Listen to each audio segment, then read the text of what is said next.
Hey guys, I did a talk the other day on the mastery level skill in life that is learning to let people go readily. And I talked a little bit in the front end of the talk about these situations where we kick and scream and we act in protest and we do whatever we can. We beg, we plead, we try to keep somebody in our lives. Many of us will go through this sort of thing, right? You're going to put days and weeks, months, sometimes even years in your life just hoping that this person comes back.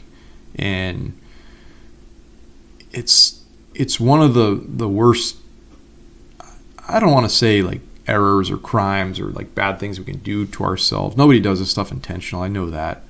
But there is this point that I want to make here is that the longer you do that sort of thing, the longer you stay committed and the longer your mind is spent dating this ghost of a person, let's say, the longer you're committed to that sort of empty shell of a situation that's already gone and left and lost, the only thing you're doing is you are preventing yourself from meeting a newer, greater, most likely, more amazing person for you than what that other person ever was that left your life. And I know it's hard to get over your past loves when you really care about somebody. This is hard to do. It's very difficult, but I just want you guys to think on those terms and understand that you're preventing yourself from meeting this next person the longer you hang on to the past in such a fashion, the longer you do that. And I'm not saying you've got to go out the next day and start dating 10 women just to try to get over shit. Process your thoughts, package your emotions and deal with them and address them, okay? But don't spend years of your life, don't spend even months of your life, let's say, hanging up and pining over the past of somebody that's left you. Because like I said, the longer that you stay in that sort of negative mindset and that negative situation, you're not going to allow yourself to move on and to be open to finding a new person and meeting somebody else and having great experiences in your life, growing positive, healthy relationships. I think that I always think on the same terms as well when I'm in that situation where I've been dating somebody for a good while. You know it's not going to work out. You know that they're not a good match for you. You know that they're not a good mix.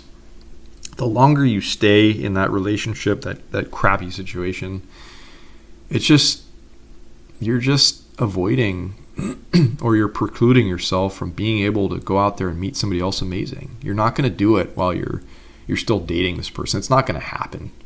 Yeah, sure, you might be able to bump up and meet other people and whatever, but you're not really going to connect and engage and go out and grow something new and amazing with a new person while you're still involved with somebody else, while you're still in some crappy situation. So that's just the small piece that I wanted to share with you guys today. The one thing that I wanted you to think about is that, number one, the longer you stay in that crappy relationship, and number two, the longer you hang on when somebody's already left and gone, and the longer you keep dating that ghost of a person,